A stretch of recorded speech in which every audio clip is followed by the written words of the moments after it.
ദൈവനാമം വാഴ്ത്തപ്പെടുമാറാകട്ടെ. ദൈവത്തിൻ്റെ കൃപയാൽ ആശ്വാസനാദം എന്ന ശുശ്രൂഷയുടെ ഒരു പുതിയ എപ്പിസോഡിലേക്ക് പ്രവേശിപ്പാനായിട്ട് ദൈവം നമ്മെ സഹായിച്ചത് ഓർത്ത് ഞാൻ ദൈവത്തെ സ്തുതിക്കുന്നു, സ്തോത്രം ചെയ്യുന്നു. നിങ്ങൾക്ക് എല്ലാവർക്കും കർത്താവായ യേശു നാമത്തിലെ സ്നേഹവും വന്ദനവും അറിയിക്കുകയാണ്. കഴിഞ്ഞ നാളുകളിൽ നിങ്ങൾ നൽകിയ പ്രോത്സാഹനത്തിന്, സഹകരണത്തിന്, പ്രാർത്ഥനയുടെ പിൻബലത്തിന് ഞാൻ നന്ദി പറയുന്നു. ദൈവം നിങ്ങളെല്ലാവരെയും ധാരാളമായി അനുഗ്രഹിക്കുമാറാകട്ടെ. നാം ഇന്നത്തെ ചിന്തയ്ക്ക് വേണ്ടി ദൈവത്തിൻ്റെ പരിശുദ്ധാത്മാവ് എൻ്റെ ഉള്ളിൽ പ്രകാശിപ്പിച്ച ദൈവവചനം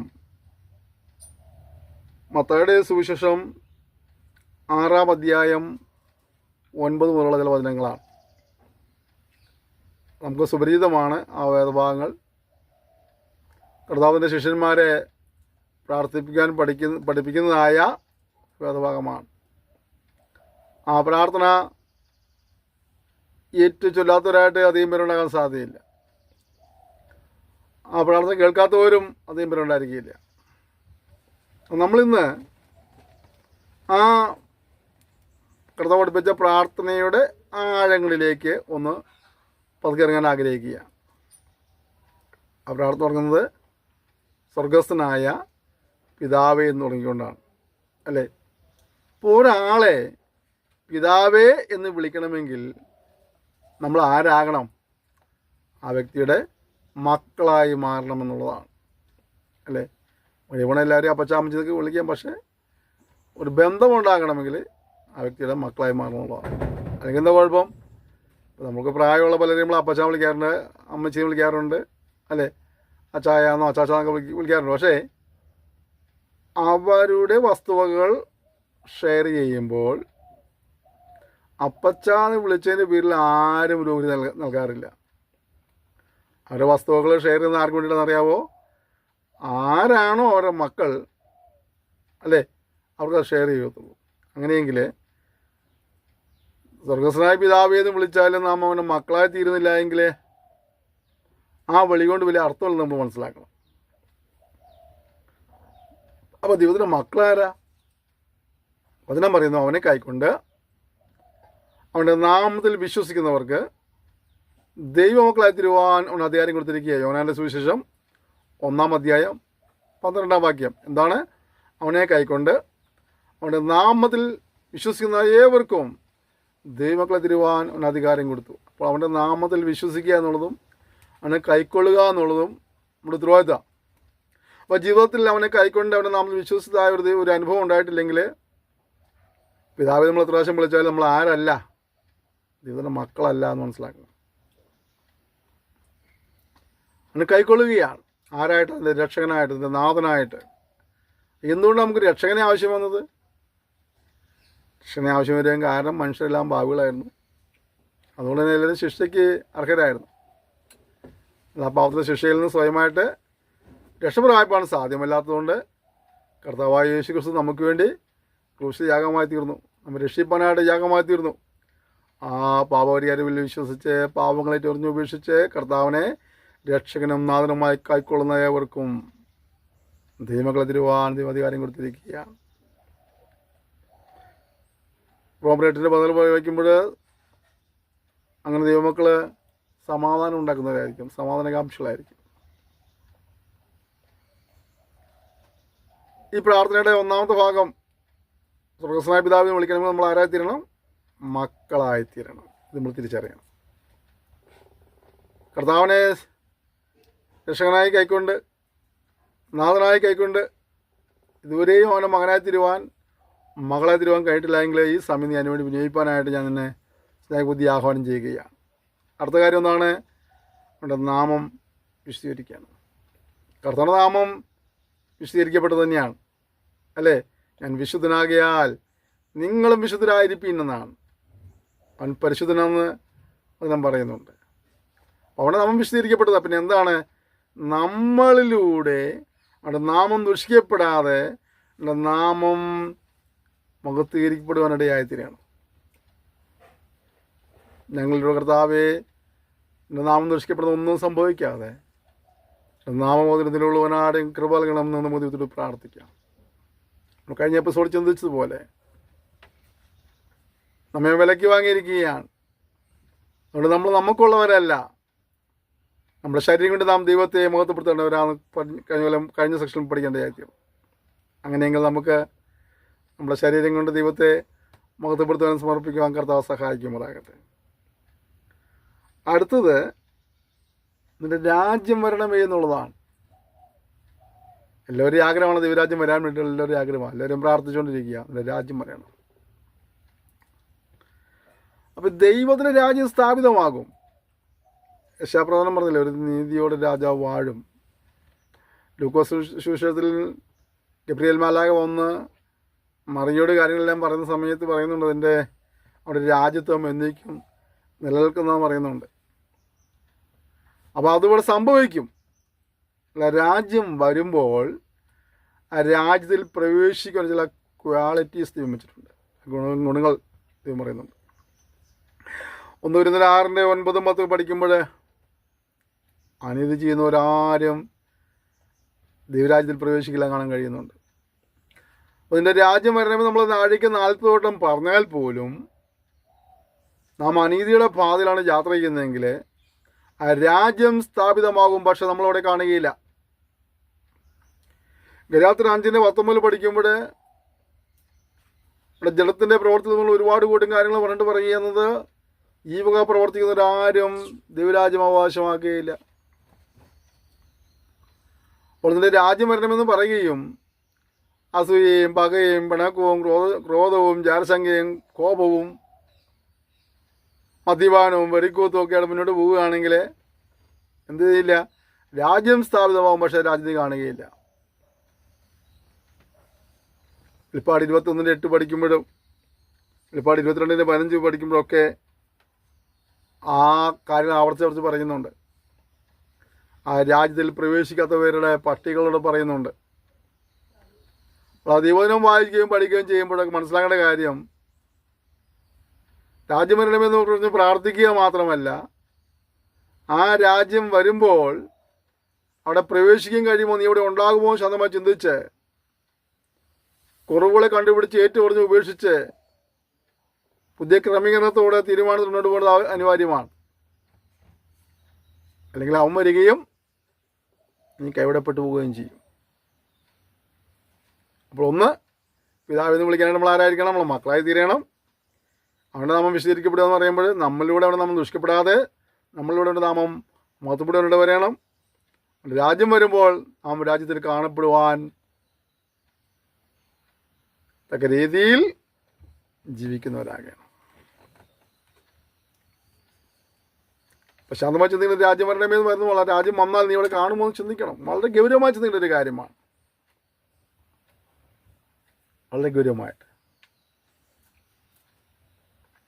ആ ഒരു ചിന്തയും തീരുമാനം നമുക്ക് അനിവാര്യമാണ്. അടുത്ത പദം എന്താ അറിയാമോ? നിൻ്റെ ഇഷ്ടം സ്വർഗത്തിലെ പോലെ ഭൂമിയിലുമാകണം. എന്താ ദൈവത്തിന് ഇഷ്ടമെന്ന് പറഞ്ഞ സാധനം? നമ്മൾ തെസ്സലോനിക്കർക്ക് 1 ലേഖനം 4-ാം അധ്യായം പഠിക്കുമ്പോൾ അതിൻ്റെ 3-ാം വാക്യം നമ്മളിങ്ങനെ കാണുന്നുണ്ട്, ദൈവത്തിന് ഇഷ്ടമോ നിങ്ങളുടെ ശുദ്ധീകരണം തന്നെ. അപ്പോൾ നമ്മുടെ ശുദ്ധീകരണമാണ് ദൈവം ആഗ്രഹിക്കുന്നത്. എന്താ നമ്മുടെ ശുദ്ധീകരണം എന്ന് പറഞ്ഞാൽ, ലോകത്തിൽ നമുക്കറിയാം, ലോകത്തിൽ ഈ കറകൾ കഴുകിക്കളയുന്ന ഒരുപാട് രാസവസ്തുക്കളുണ്ട്, അല്ലേ? കറകളെ മായ്ക്കാൻ പറ്റുന്ന ഒരുപാട് രാസവസ്തുക്കളുണ്ട്. അത് മനുഷ്യനിൽ കുടികൊള്ളുന്ന പാപത്തിൻ്റെ കറയെ കഴുകിക്കളയുവാനായിട്ട് ഒരു രാസവസ്തുവും പര്യാപ്തമല്ല. മനുഷ്യൻ ഭാവിയാണോ? മനുഷ്യൻ ഭാവിയാണ്. വചനം പറയുന്നു, യേശുവിൻ്റെ രക്തം സകല പാപവും പോക്കി നമ്മെ ശുദ്ധീകരിക്കുന്നു. അപ്പം എല്ലാ മനുഷ്യരും പാപികളാണ്, പാപത്തിന് ശിക്ഷയുണ്ട്, സ്വയം രക്ഷപ്പെടാൻ സാധ്യമല്ല. അതിൽ പാപത്തിൻ്റെ കറയെ കഴുകിക്കളയുവാനായിട്ട് ഒരു രാസവസ്തുവും പര്യാപ്തമല്ല. ഞാൻ ചെറുപ്പത്തിൽ ഒരു പാട്ടിൻ്റെ വരി കേട്ടിട്ടുണ്ട്, ഏതോ സിനിമയിലെ ഒരു ഗാനമായിരുന്നു. പഞ്ചാഗ്നി മധ്യേ തപസ്സിരുന്നാൽ എന്ന് പറഞ്ഞിട്ടൊരു വാക്കുണ്ട്. അപ്പോൾ പാപത്തിൻ്റെ മോചനം എന്നുള്ളത്, പാപത്തിൻ്റെ കറ കഴുകിക്കളയുക എന്നുള്ളത്, പാപത്തിൻ്റെ ശിക്ഷയിൽ നിന്ന് വിടുതൽ പ്രാപിക്കുക എന്നുള്ളത് വളരെ പരമപ്രധാനമായ ഒരു കാര്യമാണ്. അതിന് ഏകവാസ്തു കർത്താവായ യേശുവിന് വ്യക്തമാണ്. നമ്മൾ എന്ത് ചെയ്യണമെന്നാണ് നമ്മുടെ പാപങ്ങളെ ഏറ്റു പറയുന്നെങ്കിൽ അത് നമ്മുടെ പാപങ്ങളെ ക്ഷമിച്ച് സകല അനീതിയും പൊക്കി നമ്മെ ശുദ്ധീകരിപ്പാൻ തക്കവണ്ണം വിശ്വസനീതിമാനുമാകുന്നു. അപ്പോൾ എന്ത് ചെയ്യണം? മനുഷ്യൻ പാപിയാണ്, പാപത്തിന് ശിക്ഷയുണ്ട്, സ്വയമേ രക്ഷപ്പെടാൻ സാധ്യമല്ല. നമ്മെ രക്ഷിപ്പാൻ കർത്താവായ യേശു ക്രിസ്തു ക്രൂശിൽ മരിച്ചു. വിശ്വസിച്ച് പാപങ്ങളേറ്റ് പറഞ്ഞ് ഉപേക്ഷിച്ച് ദൈവത്തെ ഭയപ്പെട്ടും അനുസരിച്ചും ജീവിക്കുവാൻ തീരുമാനമെടുക്കണം. ശുദ്ധീകരണം പ്രാപിക്കണം. അതാണ് ഇതിൻ്റെ ഇഷ്ടം. എബ്രായർ 12:14 വായിക്കുമ്പോൾ നമ്മളിങ്ങനെ കാണുന്നത്, ശുദ്ധീകരണം കൂടാതെ ആരും കർത്താവിനെ കാണുകയില്ല. കർത്താവിനെ കാണണമെന്നും അനുഗ്രഹം പ്രാപിക്കുന്നൊക്കെ ഉള്ള താല്പര്യമുള്ള ഒരുപാട് പേരുണ്ട്. പക്ഷെ എന്താണ്, ശുദ്ധീകരണം കൂടാതെ ആർക്കും കർത്താവിനെ കാണാൻ കഴിയില്ല. അപ്പോൾ ദൈവത്തിൻ്റെ ഇഷ്ടം നമ്മുടെ ശുദ്ധീകരണമായതുകൊണ്ട് ആ ശുദ്ധീകരണത്തിന് ഏൽപ്പിച്ചോണം. തൻ്റെ ലംഘനങ്ങളെ മറയ്ക്കുന്നവന് ശുഭം വരികയില്ല. അവയെ ഏറ്റു പറഞ്ഞ് ഉപേക്ഷിക്കുന്നവന് കരുണ ലഭിക്കും. ഞാൻ തെറ്റ് ചെയ്തില്ല പറഞ്ഞ് നടക്കാൻ പറ്റില്ല. നാം തെറ്റ് ചെയ്തില്ല പറയുമ്പോൾ നമ്മൾ നമ്മെ തന്നെ കള്ളന്മാരാക്കുകയാണ്. സത്യം നമ്മളില്ലാതാകുക. അപ്പോൾ തെറ്റ് ചെയ്തിട്ടുണ്ട്. തെറ്റതിന് ശിക്ഷയുണ്ട്.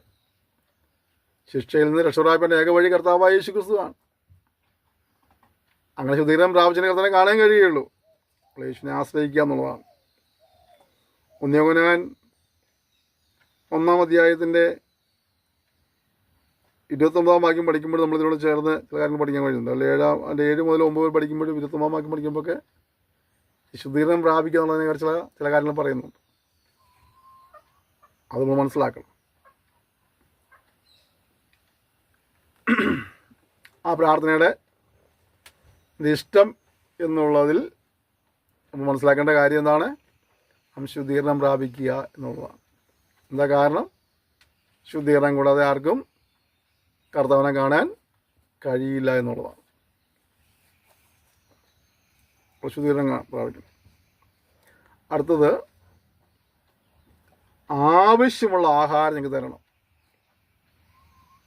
യോഹന്നാൻ 4:34 പറയുന്നത്, എന്നെ അയച്ചവൻ്റെ പ്രവൃത്തി ചെയ്യുന്നതാണ് എൻ്റെ ആഹാരം, എൻ്റെ പിതാവിൻ്റെ ഇഷ്ടം നിവർത്തിക്കുന്നതാണ് എൻ്റെ ആഹാരം. അപ്പോൾ എനിക്ക് ആവശ്യമുള്ള ആഹാരം തരണമെന്ന് പ്രാർത്ഥിക്കുമ്പോൾ നമ്മൾ എന്തായിത്തീരണം? നമ്മൾ ദൈവത്തിന് ഇഷ്ടം ചെയ്യുവാൻ കഴിയണം. മനുഷ്യൻ അപ്പം കൊണ്ട് മാത്രമല്ല ദൈവത്തിൻ്റെ വായിൽ നിന്ന് പുറപ്പെടുന്ന വചനം കൊണ്ട് ജീവിക്കുന്നുള്ളതാണ്. അപ്പോൾ ദൈവം നമുക്ക് അതത് ദിവസം നമ്മുടെ ആത്മീയ മനുഷ്യനെ പോഷിപ്പിക്കാനുള്ളതായ ആഹാരം ദൈവം നൽകാൻ പ്രാർത്ഥിക്കണം. അല്ലാണ്ട് 10 ചാക്കാരി വീട്ടിലിരിക്കുമ്പോൾ എന്തെങ്കിലും ആഹാരം തരുന്ന പ്രാർത്ഥന പരിപാടിയല്ല അല്ലേ? ടൺ കണക്കിന് ഷീറ്റ് ഉണക്കി വെച്ചിട്ട് അന്നത്തെ ആഹാരം തരുന്ന പ്രാർത്ഥന അത് ദൈവത്തെ കളിപ്പിക്കുന്ന പോലെയാണ് അല്ലേ? എന്താണ്? എൻ്റെ അകത്തെ മനുഷ്യൻ ശക്തിപ്പെടുവാൻ, എൻ്റെ അകത്തെ മനുഷ്യൻ ബലം പ്രാപിപ്പാൻ, പുഷ്ടി പ്രാപിപ്പാൻ ആവശ്യമായ ഒരു ആത്മീയാഹാരം കർത്താവ് എനിക്ക് തരണം. ദിനംതോറും തരണം. മരുഭൂമിയിലെ സജനത്തിന് മന്ന പൊഴിച്ചു കൊടുത്തതുപോലെ എൻ്റെ ആത്മീയ മനുഷ്യനെ വിരോധിക്കുള്ളത് വളർച്ചയ്ക്കുള്ളതായ മന്ന തരണം എനിക്ക് ദിവസവും. ആഹാരം പ്രാപിച്ച് ജീവിക്കണം. ആഹാരം കഴിച്ചില്ലെങ്കിൽ കുഴപ്പമെന്താ? ആഹാരം കഴിച്ചില്ലെങ്കിൽ ക്ഷീണിക്കും. കുറച്ച് കഴിയുമ്പോൾ എനിക്ക് നടക്കാൻ പറ്റുണ്ടാവും, രോഗിയായി മാറും അല്ലേ? അപ്പോൾ ഈ ആത്മീയ മനുഷ്യന് ആവശ്യമായ ആഹാരം കഴിക്കുന്നില്ലെങ്കിൽ ആത്മീയ രോഗം സംഭവിക്കും, ആത്മീയ ക്ഷീണം സംഭവിക്കും, ആത്മീയ മന്ദത സംഭവിക്കും. അത് പല രോഗങ്ങൾക്ക് കാരണമായി തീരും. അപ്പം അതുകൊണ്ട് ദൈവസന്നിധാനത്തിൽ ഇതിനോട് ചേർന്ന് നിന്ന് ആരോഗ്യപൂർണ്ണമുള്ളതായ ഒരു ജീവിതമാകണം. പുറത്തെ മനുഷ്യൻ ക്ഷീണിച്ച് പോയാലും അകത്തെ മനുഷ്യൻ നാൾ ബലപ്പെടുന്ന ഒരു അനുഭവത്തിൽ വരുവാനിടയായിത്തീരണം. അടുത്ത ആ പ്രാർത്ഥനയുടെ മറ്റൊരു പ്രധാനപ്പെട്ട ഒരു വാചകം എന്താണെന്നറിയാമോ? നിങ്ങളുടെ കടക്കാരോട് ഞങ്ങൾ ക്ഷമിച്ചതുപോലെ നിങ്ങളുടെ കടങ്ങളും പാവങ്ങളും ക്ഷമിക്കണമേ എന്നുള്ളതാണ്. ഞങ്ങളുടെ കടക്കാരോട് ഞങ്ങൾ ക്ഷമിച്ചതുപോലെ എന്നൊക്കെ പറയുമ്പോൾ ആ പ്രാർത്ഥന വളരെ ഗൗരവത്തോളം ചിന്തിക്കാനായിട്ട് നമുക്ക് നമ്മുടെ കടക്കാരോട് ക്ഷമിക്കാൻ കഴിയുന്നുണ്ടെന്നുള്ള ചോദ്യം. നമ്മൾ ക്ഷമിക്കുന്ന പോലെയാണ് ദൈവം നമ്മൾ ക്ഷമിച്ചാൽ മതിയെങ്കിലേ നമ്മുടെ പലരുടെയും കാര്യം അവതാളത്തിലാവും. കാരണം നമ്മൾ തെറ്റ് ചെയ്തതോടെ നമുക്ക് അത്ര ക്ഷമിക്കാൻ കഴിഞ്ഞിട്ടില്ല. നമ്മൾ വേദനിപ്പിച്ചവരെ, നമ്മളെ ഉപദ്രവിച്ചവരെ, നമ്മൾ നിന്ദിച്ചവരെ, പരിഹസിച്ചവരെ, ഒറ്റപ്പെടുത്തിയവരെ, തള്ളിക്കളഞ്ഞവരെ, നമ്മുടെ നന്മയെ അപഹരിച്ചവരെ ഒന്നും നമുക്ക് ക്ഷമിക്കാൻ കഴിഞ്ഞിട്ടില്ല. നമുക്കിപ്പോഴും അവരോട് വൈരാഗ്യവും ദേഷ്യമൊക്കെ ഉണ്ട്. എന്നിട്ട് നമ്മൾ പ്രാർത്ഥിക്കുക, കർത്താവേ ഞങ്ങൾ കടക്കാരോട് ഞങ്ങൾ ക്ഷമിച്ച പോലെ നമ്മൾ ക്ഷമിക്കണം. കർത്താവരെ നീയോട് ക്ഷമിച്ചില്ലാതെ ഞാനോട് ക്ഷമിക്കുമെന്ന് പറഞ്ഞു കഴിഞ്ഞാൽ നമ്മുടെ കാര്യം വിട്ടിലായി. അപ്പോൾ ക്ഷമിക്കാനുള്ളതായ കൃപ ആ ദിവസങ്ങളിൽ പ്രാപിച്ചേ മതിയാവുകയുള്ളൂ. ക്ഷമിക്കാനുള്ള കൃപ. മത്തായിയുടെ സുവിശേഷം 18-ാം അധ്യായം 35-ാം വാക്യം പഠിക്കുമ്പോൾ നിങ്ങൾ ക്ഷമിക്കുന്നില്ലെങ്കിൽ ഇതാവും നിങ്ങൾ ക്ഷമിക്കില്ലെന്ന് തന്നെയാണ്. ഇതാവും നിങ്ങൾ ക്ഷമിക്കേണ്ടത് നിങ്ങൾ ക്ഷമിപ്പീനെന്നാണ് പറയുന്നത്. അപ്പോൾ പ്രിയപ്പെട്ടവരെ, ഞങ്ങൾ ക്ഷമിച്ചതുപോലെ എന്നുള്ളത് വിട്ടിട്ട് ക്ഷമിക്കുന്നതുപോലെ ക്ഷമിപ്പാളെ കൃപ എന്ന വിധത്തിൽ പ്രാർത്ഥിക്കും. നമ്മൾ പ്രാർത്ഥിക്കുന്നുണ്ട്, ആരാധിക്കുന്നുണ്ട്, വചനം പ്രസംഗിക്കുന്നുണ്ട്, വചനം പറയുന്നുണ്ട്, ധ്യാനിക്കുന്നതൊക്കെ ശരിയാണ്. പക്ഷേ പലപ്പോഴും പലരോടും ക്ഷമിക്കാൻ കഴിഞ്ഞിട്ടില്ല. പലരും നമ്മെ വേദനിപ്പിച്ചത്, പലരും നമ്മെ ഒറ്റപ്പെടുത്തിയത്, അവഗണിച്ചത്, നഷ്ടപ്പെടുത്തിയതൊക്കെ നമ്മൾ ചിന്തിക്കുമ്പോൾ ക്ഷമിക്കാൻ കഴിയുന്നില്ല. അത് നമ്മൾ പ്രാർത്ഥിക്കുക, ഞങ്ങൾ ക്ഷമിച്ചതുപോലെ ഞങ്ങൾ ക്ഷമിക്കണം. നമ്മൾ ക്ഷമിച്ചില്ലെങ്കിൽ നമ്മുടെ പ്രാർത്ഥനാവാചകം നമുക്കൊരു കെണിയായി മാറുകയാണ്. നമുക്കത് ക്ഷമിക്കാൻ കഴിയുന്നില്ല. എന്നിട്ട് പറയാം ഞാൻ ക്ഷമിച്ചതുപോലെ ക്ഷമിക്കണം പറയുമ്പോൾ ആ പ്രാർത്ഥനാവാചകം പോലും ഒരു കെണിയായി മാറുകയാണ്. നമ്മൾ കൊലോസ്യർ 3:12 പഠിക്കുമ്പോഴും മത്തായി 5:43 പഠിക്കുമ്പോഴൊക്കെ ക്ഷമയെക്കുറിച്ചും പിതാവിൻ്റെ ഗുണവിശേഷങ്ങൾ നമ്മൾ വളർത്തിക്കുന്ന കാര്യങ്ങളെക്കുറിച്ച് പറയുന്നുണ്ട്. ആ സ്വർഗീയ പിതാവിൻ്റെ മക്കളാണെങ്കിൽ ആ സ്വർഗീയ പിതാവിൻ്റെ ഗുണങ്ങൾ നമ്മൾ അല്ലേ? സാധാരണ ആൾക്കാർ പറയില്ലേ, ആ ചെറുക്കൻ അപ്പൻ്റെ സ്വഭാവമാണ്, അല്ലെങ്കിൽ ആ പെണ്ണ് അമ്മയുടെ സ്വഭാവം എന്നൊക്കെ പലപ്പോഴും പറയാറുണ്ട് അല്ലേ? അപ്പോൾ പിതാവിൻ്റെ മാതാവിൻ്റെ സ്വഭാവങ്ങൾ പ്രകടമാക്കും. നമ്മുടെ സ്വർഗീയ പിതാവ് സൽഗുണപൂർണ്ണനായിരിക്കുന്നതിനാൽ നിങ്ങളും സൽഗുണപൂർണ്ണരായിരിപ്പീൻ എന്നാണ് നമ്മൾ വായിക്കുന്നത്. മത്തായി 5:48 സൽഗുണപൂർണ്ണരായിരിക്കുക. സ്വർഗസ്നായ പിതാവ് എന്ന് വിളിക്കുമ്പോൾ ആ പിതാവിൻ്റെ ക്വാളിറ്റീസ് എന്തൊക്കെയാണോ നമ്മുടെ ജീവിതത്തിൽ പ്രാവർത്തികമാക്കാൻ കഴിയണം നമുക്ക്. അപ്പോൾ നമ്മൾ ചെറിയ പ്രാർത്ഥനകൾ പഠിച്ചപ്പോൾ നമുക്ക് എന്തെങ്കിലും മാറ്റങ്ങൾ അനിവാര്യമാണോ? നമ്മളതിൻ്റെ മക്കളായി തീർന്നിട്ടുണ്ടോ? അവിടെ രാജ്യം വരുമ്പോൾ നമുക്ക് അവിടെ കാണപ്പെടുവാൻ കഴിയുമോ?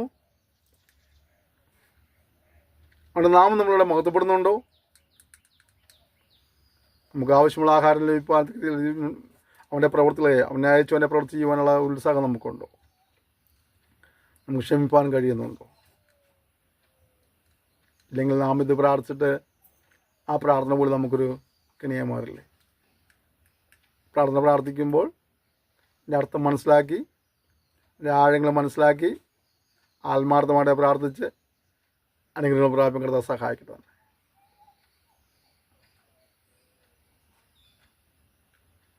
നമുക്ക് ഒരുമിച്ച് പ്രാർത്ഥിക്കാം. സ്വർഗീയ പിതാവേ, തന്ന ഈ എപ്പിസോഡിനായി സ്തോത്രം ചെയ്യുന്നു. നമ്മളോട് സംസാരിച്ച കാര്യങ്ങൾക്കായി സ്തോത്രം ചെയ്യുന്നു. നമ്മുടെ ജീവിതത്തിൽ പ്രാവർത്തികമാക്കുവാൻ, യഥാർത്ഥമായി അതിൻ്റെ മക്കളായി തീരുവാൻ കൃപ നൽകണമേ. നിൻ്റെ നാമം ഞങ്ങളുടെ മുഖത്തുപെടുവാൻ കർത്താവ് സഹായിക്കണമേ. എൻ്റെ രാജ്യം വരുമ്പോൾ അതിൽ കാണപ്പെടുവാൻ ഞങ്ങളെ യോഗ്യരാക്കണമേ കർത്താവേ. നിൻ്റെ പ്രവൃത്തി ചെയ്തുകൊണ്ട് എന്നെ പ്രസാദിച്ച് ജീവിച്ച് ഇതിരുന്ന ആത്മീയാഹാരം പ്രാപിപ്പാൻ സ്വർഗ്ഗങ്ങൾ സഹായിക്കുമ്പോഴാണെന്ന് പ്രാർത്ഥിക്കുന്നു. ഞങ്ങളെ വേദനിപ്പിക്കുന്നവരെ, ദ്രോഹിക്കുന്നവരെല്ലാം ക്ഷമിപ്പാൾ കൃപ നമുക്ക് നൽകപ്പെടുമ്പോഴാണെന്ന് പ്രാർത്ഥിക്കുന്നു. അങ്ങയുടെ നാമത്തെ പിന്നെയും മഹത്വപ്പെടുത്തിയാട്ടെ. കർത്താവ് ഒരുമിച്ച് അനുഗ്രഹിച്ചാട്ടെ. ഈ സന്ദേശങ്ങളിൽ എല്ലാ വ്യക്തികളും അനുഗ്രഹിക്കുമ്പോഴാണ് അവരുടെ വ്യക്തിപരമായ ജീവിതത്തിലെ വിഷയങ്ങളും ആവശ്യം കർത്താവ് അത്ഭുതങ്ങളെ പ്രവർത്തിക്കണമേ. രോഗികളിൽ നിന്ന് സൗഖ്യമാകണമേ. വ്യക്തികളെ നീ ആശ്വസിപ്പിക്കുമാറാകണമെന്ന് പ്രാർത്ഥിക്കുന്നു. ജോലി കൃപയ്ക്കായി സ്തോത്രം. യേശുവിന്റെ നാമത്തിൽ തന്നെ ആമേൻ. ക്ഷമയോടെ ഈ സന്ദർശനത്തിൽ ഞാൻ നന്ദി പറയുന്നു. നിങ്ങളെല്ലാവരെയും ധാരാളമായി അനുഗ്രഹിക്കുമ്പോഴാകട്ടെ. ഒരു താമസം നമുക്ക് അടുത്ത സെക്ഷനിൽ വീണ്ടും കാണാം. അതിനും കർത്താവിൻ്റെ വിസ്താരം ചെറിയ സൂക്ഷിക്കണം. പരസ്പരം ഓർത്ത് പ്രാർത്ഥിക്കാം. സന്ദേശങ്ങൾ പങ്കുവയ്ക്കണം. ഈ യൂട്യൂബ് ചാനൽ സബ്സ്ക്രൈബ് ചെയ്യാൻ ഓർമ്മിപ്പിക്കുന്നു. സന്ദേശങ്ങൾ ഷെയർ ചെയ്യുക, ശുശ്രൂഷ കൊടുത്ത് പ്രാർത്ഥിക്കുക. ഒരിക്കൽ കൂടി ഞാൻ നന്ദി പറയുന്നു. Thank you. May God bless you.